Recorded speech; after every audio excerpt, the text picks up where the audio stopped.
तो आज हम पढ़ रहे हैं फोटोशॉप में शेप्स के बारे में। तो शेप्स किस तरह से इस पर काम करते हैं, किस तरह से शेप डिज़ाइन होते हैं, किस तरह से उस पर काम कर सकते हैं, ये सारी चीज़ों को हम इसके ऊपर अब डिस्कस करेंगे। ठीक है, तो ये मेरे सामने फोटोशॉप खुल गया है।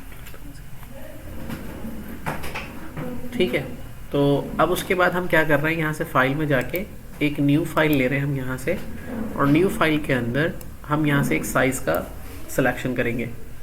साइज़ जो होगा बेसिकली यहाँ पे दो तरह से साइज़ को आप देख सकते हैं, एक इंचज़ में और एक पिक्सल्स में।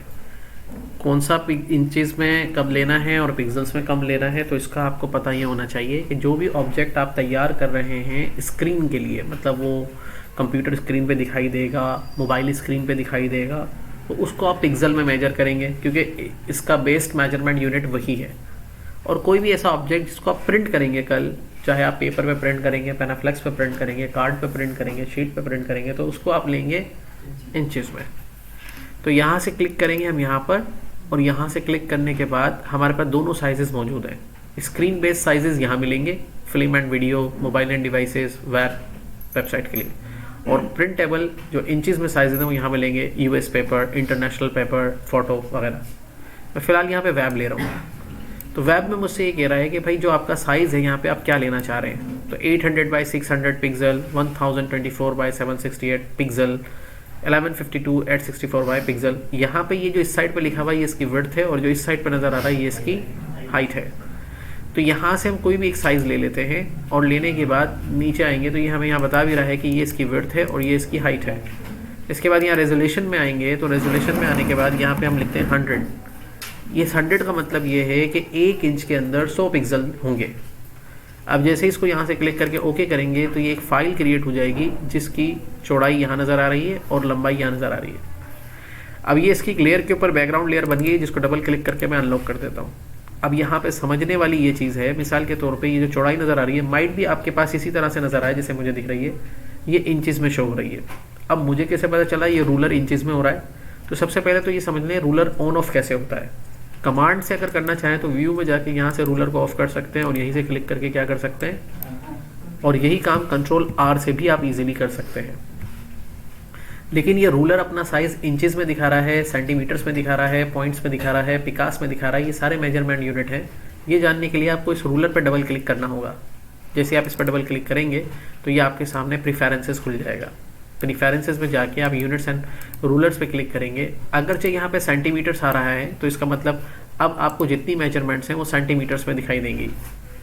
लेकिन अगर आप इसको इंचेस में देखना चाहते हैं तो यहाँ डबल क्लिक करके यहाँ से आप इंचेस भी ले सकते हैं। और जैसे ही क्लिक करके आप ओके करेंगे और टाइप इसकी पिक्सल रखेंगे, ओके करेंगे, तो ये देखिए यहाँ पे आपको इंचेस में बता रहा है।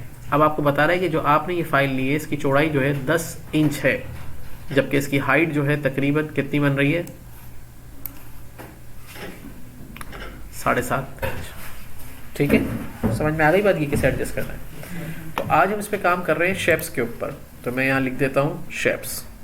शेप्स पे हमने काम वर्ड पे भी सीखा था, तो वर्ड में शेप्स थोड़े से अलग तरीके से डिज़ाइन होते थे, इसमें थोड़े अलग तरीके से डिज़ाइन होंगे। यहाँ पे मैंने लिख दिया शेप्स, और इसको सेलेक्ट करके यहाँ से कलर को मैंने इसका चेंज करके एक डार्क रेड ब्लू कलर मैंने यहाँ से लेके ओके कर दिया। तो ये इस तरह से हो गया है। कोड नहीं चल रहा उनका, वो फाइल नहीं आ रही न्यू।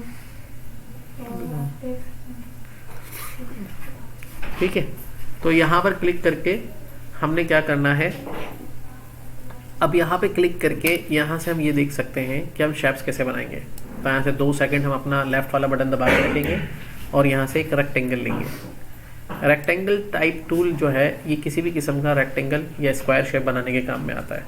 यहाँ से क्लिक करेंगे और फिर हम चूज़ करेंगे यहाँ से ऑप्शन बार से शेप को। अगर यहाँ पे पिक्सल सेलेक्ट हुआ है, पाथ सेलेक्ट हुआ है, शेप सेलेक्ट हुआ है, तो ये जो है आपने शेप लेना है। उसके बाद शेप के 2 कलर्स हो सकते हैं, एक उसका फिल एरिया होता है जो अंदर वाला हिस्सा है, और दूसरा एक उसका स्ट्रोक होता है जो उसका एक्सटीरियर पार्ट होता है। तो आप यहाँ पे कोई भी कलर कॉम्बिनेशन बना लें, जैसे येलो बना दिया मैंने एक स्ट्रोक पर और अंदर दे दिया ये ब्राउन, या फिर मैं कोई और कलर दे देता हूँ डार्क ग्रीन, और उसके बाद मैंने उस पर क्लिक करके यहाँ से शेप को ड्रॉ करना है। तो शेप ड्रॉ करेंगे तो यहाँ पे क्लिक करेंगे, ये शेप ड्रॉ हो गया, ये एक रेक्टेंगल बन गया। इसी को स्क्वायर बनाना है तो शिफ्ट का बटन होल्ड कर दें तो ये बिल्कुल कंप्लीट स्क्वायर आपको बना के देगा। ठीक है। अब बनाने के बाद आप शेप के टूल पे रहें और जो शेप बन रहे हैं वो अपनी अपनी अलग लेयर लेके बन रहे हैं। इस पे आप डबल क्लिक करके इसके कलर के ऊपर से आप कोई दूसरा कलर भी इसके अंदर फिलअप कर सकते हैं, और अगर आप यहाँ से इसके अंदर दूसरा कलर भरना चाहें तो यहाँ से भी दूसरा कलर भर सकते हैं। लेकिन स्ट्रोक के लिए आपको शेप सेलेक्ट करना है और जिस शेप का स्ट्रोक चेंज करना है उसकी लेयर पे क्लिक करना है, और यहाँ स्ट्रोक पे जाके यहाँ से उसका स्ट्रोक का कलर भी आप यहाँ से चेंज कर सकते हैं अपनी मर्जी के मुताबिक। स्ट्रोक की थिकनेस की बात की जाए तो यहाँ क्लिक करके उसकी थिकनेस को भी कम किया जा सकता है, जितनी कम कर सकते हैं, और जितनी बढ़ाना चाहें बढ़ा भी सकते हैं। कभी इस तरह का मिसहैप हो जाए तो उसको सेट करने का तरीका ये है कि इसे पकड़ के इसको ऊपर वाली रो पे चिपका दें तो दोबारा उसके साथ ये स्टिक हो जाएगी, और यहाँ से फिर कोई और कलर हम यहाँ पे अप्लाई कर देते हैं। अगर स्ट्रोक आपको देना मकसूद नहीं है, मतलब आप स्ट्रोक नहीं देना चाहते, तो शेप लेके यहाँ पे स्ट्रोक दे के यहाँ से शेप की जो थिकनेस है वो यहाँ से बढ़ा दें तो वो शेप उतना थिक उस पर स्ट्रोक आ जाएगा। और बिल्कुल ही नहीं देना तो कम कर दें, या बिल्कुल ख़त्म करना है तो यहाँ जाके नो स्ट्रोक कर दें, इससे वो शेप का स्ट्रोक बिल्कुल ख़त्म हो जाएगा। इसी तरीके से अगर मैंने कोई दूसरा शेप बनाया, जैसे राउंडेड रेक्टेंगल बनाया, तो ये मैंने एक राउंडेड रेक्टेंगल बनाया और इसमें मुझे ये करना था कि शेप के अंदर से खाली करना है और स्ट्रोक देना है। तो शेप के अंदर से यहाँ से जाके इसको खाली कर दें नो फिल करके, और स्ट्रोक जो जितने देने हैं क्लिक करके वहाँ से स्ट्रोक पे वो कलर सेलेक्ट कर दें। फिर स्ट्रोक की थिकनेस को यहाँ से पकड़ के बढ़ाइए तो ऑटोमेटिकली उसमें वो थिकनेस बढ़ जाएगी और ये शेप इस तरह का बन जाएगा। ये अंदर से ट्रांसपेरेंट है, इसकी लेयर भी अलग है और उसको क्लिक करके आप ऐसे भी चेक कर सकते हैं। ठीक है। अगर इसी रेडियस की बात की जाए तो इस रेडियस में यहाँ जो रेक्टेंगल शेप है इसका रेडियस भी डिफाइन किया जाता है। अगर मैं इसके रेडियस को कम करके 25 पे रखूँगा तो बेसिकली ये रेडियस किसको कह रहा है अभी पता चल जाएगा आपको। देखिए मैंने यहाँ से शेप को सिलेक्ट किया और यहाँ पे क्लिक करके इसके रेडियस को 25 रखा और यहाँ से मूव टूल ले लिया और दोबारा ये वाला शेप ले लिया और यहाँ से क्लिक करके मैंने इसको ड्रॉ किया। यहाँ पर जो रेडियस की बात हो रही है बेसिकली वो जो इसके टर्निंग पॉइंट्स हैं, इसके जो बॉर्डर्स टर्न बॉर्डर्स हैं, इनको कहा जा रहा है। अगर मैं जितना ज़्यादा रेडियस करूँगा ये उतने ज़्यादा टर्न होंगे और अगर जितना कम रेडियस रखूँगा ये उतने कम टर्न होंगे। ये देखिए सही है। और मैं अगर इसको बढ़ा देता हूँ 100 पे रख देता हूँ तो यहाँ पे क्लिक करके आप देखेंगे ये बिल्कुल गोल सा शेप निकालेगा दोनों साइड से। तो इसको जितना आपने टर्न करना है साइड्स को, कॉर्नर्स को, उसको यहाँ से कर सकते हैं। अभी एक्स्ट्रा जमा हो गए तो मैं इनको सेलेक्ट कर लेता हूँ लेयर्स को यहाँ से क्लिक करके शिफ्ट के साथ, और इनको मैं डिलीट का बटन दबा के या फिर यहाँ से डिलीट कर देता हूँ और यस कर देता हूँ, ये शेप डिलीट हो जाएंगे। इसके बाद अगर आपको शेप सर्किल बनाना है, कंप्लीट सर्किल बनाने के लिए शिफ्ट का बटन होल्ड करें और ऐसे क्लिक करें, ऐसे बन जाएगा। क्लिक करें डायरेक्टली और यहाँ पे 2 कोऑर्डिनेट्स बताएं, विड्थ और हाइट। एक कंप्लीट सर्किल बनाने में विड्थ और हाइट सेम होनी चाहिए। जैसे 100 पिक्सल ओके करेंगे तो ये देखें एक 100 बाय 100 का पिक्सल सर्किल ऑटोमेटिकली बन जाएगा। सिमिलरली अगर आप यहाँ से रेक्टेंगल लेके क्लिक करेंगे तो आप यहाँ पे 200 बाय 200 लिखेंगे तो एक कंप्लीट स्क्वायर बन जाएगा, और अगर आप यहाँ पे लिखेंगे सपोज 400 बाय 200 तो एक रेक्टेंगल बन जाएगा। और कलर के चेंजेस आप यहाँ से उनके ऊपर डबल क्लिक करके कर सकते हैं। चलें इनको भी डिलीट कर देते हैं यहाँ पे। ये समझ लिया आपने सारे। इसके बाद यहाँ से क्लिक करके आप पॉलीगॉन बनाना चाहते हैं। पॉलीगॉन एक ऐसा शेप है जो ट्रायंगल में भी बन सकता है।